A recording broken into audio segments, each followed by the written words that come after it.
Favqulodda vaziyatlar vazirligi akademiyasida buyuk sarkarda, davlat arbobi va mutafakkir Zahiriddin Muhammad Bobur hayoti hamda ijodiy merosiga bag'ishlangan Bobur merosi ma'naviy xazina mavzusida ma'naviy ma'rifiy tadbir o'tkazildi.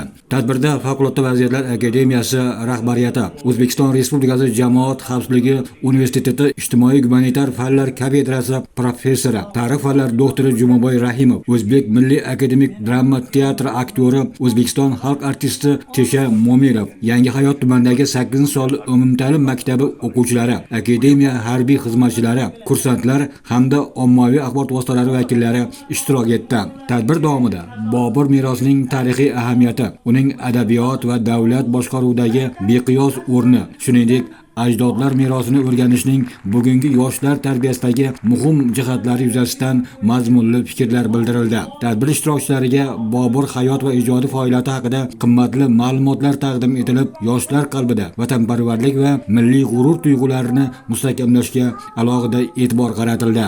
Shuningdek, maktab o'quvchilari va kursantlar tomonidan namoyish etilgan sahna ko'rinishlarida hamda akademiya madaniyat markazi ijodkorlari ijrosidagi kuy-qo'shiqlar barchaga ko'tarinki kayfiyat ulashib, tadbirning mazmunini yanada boyitdi va ishtirokchilarga iliq taassurot bag'ishladi.